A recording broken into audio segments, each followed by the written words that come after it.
ಹಚ್ಬೇಕಾ? ದೀಪಕ್ಕೆ ಜ್ಯೋತಿ ಅಲ್ಲ, ಹಚ್ಬೇಕು. ಬೇರೆ ದೀಪ ಹಚ್ಬಾರ್ದು, ಹಂಗೆ ದೀಪಕ್ಕೆ ಹಚ್ಬೇಕು. ನೋಡಿ ಎಷ್ಟು ಲಕ್ಷಣ ಇದೆ ಇವಾಗ. ಇವಾ ಹೌದೌದು. ದೀಪ ಅಲ್ಲಿ ಬಂದು ದೇವ್ರು ಕುತ್ಕೊಳ್ಳುತ್ತೆ ಪೂಜೆ ಮಾಡೋವಾಗ. ಅದಕ್ಕೆ ದೀಪ ಹಚ್ಚೋದು, ಹಚ್ಚೋದು ಮಾಡಬೇಕು. ನೀವು ಬೇರೆದು ಹಚ್ಚಿ ನೋಡಿ ಹೆಂಗಿರುತ್ತೆ.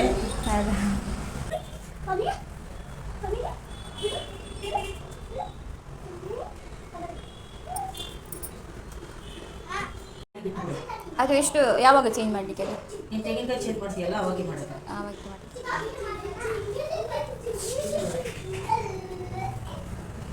ನೋಡಿದ್ವಿ ಅಷ್ಟು ಹಚ್ಚಿ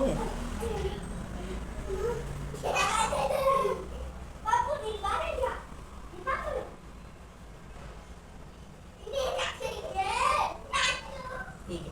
ಓ ಹಂಗೆ ಅನ್ಕೋಬಿಡ್ತಲ್ಲ. ಮತ್ತು ಇದೆರಡು ಎಲೆ ತಗೋ.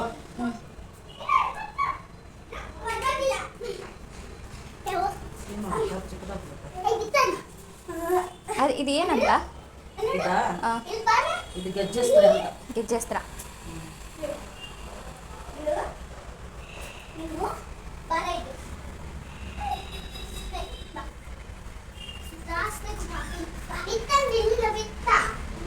ಫಸ್ಟ್ಲಿಗೆ ಯಾಕೆ ಈಗ ಅರಿಶಿನ ಹಾಕೋದು? ಹಾಂ, ಹೊಸಲು ಹಂಗೆ ಹೊಸಲು ದೇವ್ರು ಇರುತ್ತಲ್ಲ, ಶುದ್ಧ ಆಗಿ. ಶುದ್ಧ ಆಗಲಿ ಅಂತ.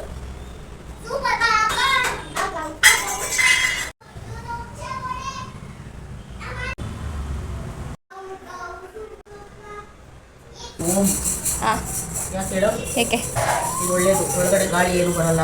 ಹಾಂ, ಕೆಟ್ಟದೇನ ಬಂದರೂ ಆಚೆ ಓಡೋಗ್ಬಿಡುತ್ತೆ. ಇದು ನೋಡಿದ್ರೆ ಅಲ್ಲ ದೇವ್ರದಲ್ಲ. ಗಣೇಶ ಇದು ಗಣೇಶ. ನೋಡಿ, ಇದು ಸೊಂಡ್ಲು. ಹಾಂ, ಇದು ನೋಡಿ ಕಾಣುತ್ತಾ? ಹಾಂ, ಗಣೇಶ ಥರನೇ ಇದೆಯಾ ಶೇಪು? ಹಾಂ ಇದೆ. ಅದಕ್ಕೆ ಗಣೇಶ ಬಾಗಿಲಲ್ಲಿದ್ದರೆ ಒಳ್ಳೇದು ಅಂತ ನಮ್ಮೂರಲ್ಲೆಲ್ಲ ಸ್ಟಿಕ್ಕರ್ ಹಾಕ್ತಾರೆ ಗಣೇಶಂದು. ಅದಕ್ಕೆ ಬದಲು ಇದೆ ಒಳ್ಳೇದಲ್ಲ. ಗಣೇಶ ಹಾಕ್ಬೋದು, ಏನಿಲ್ಲ. ಇಲ್ದಿದ್ರೆ ಹಿಂಗೆ ಮಾಡ್ಬೋದು.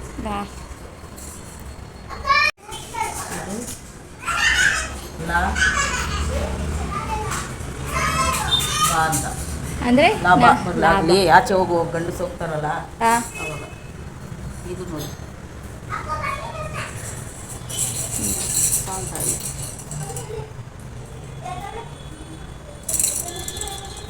ಶುಭ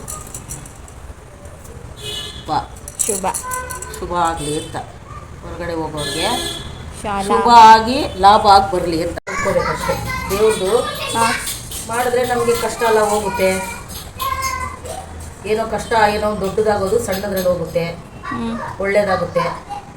ಮನೆಗೆ ಜಗಳ ಬರಲ್ಲ. ಬೆಳಗ್ಗೆ ಸಾಯಂಕಾಲ ಪೂಜೆ ಮಾಡು, ಗಂಟೆ ಎಣಿಸಿ ಪೂಜೆ ಮಾಡು. ಸುಮ್ಮನೆ ನಿನ್ಗೆ ಎಷ್ಟಾಗುತ್ತೆ ಅಷ್ಟೇ ಮಾಡು, ಕಷ್ಟ ಏನು ಬೀಳಬೇಡ. ನಿನ್ಗೆ ಯಾವಾಗ ಆಗುತ್ತೆ ಅವಾಗೇ ಇಷ್ಟು ಕೆಲಸ ಮಾಡ್ಕೊ. ಏನು 15 ದಿವಸಕ್ಕೆ ಒಂದ್ಸಾರಿ ಅಲ್ಲ ಆಚೆ ಹೋಗ್ತಾನಲ್ಲ, ಕೆಲಸ ಒಳ್ಳೇದು ಸಿಗುತ್ತೆ.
ನೋಡು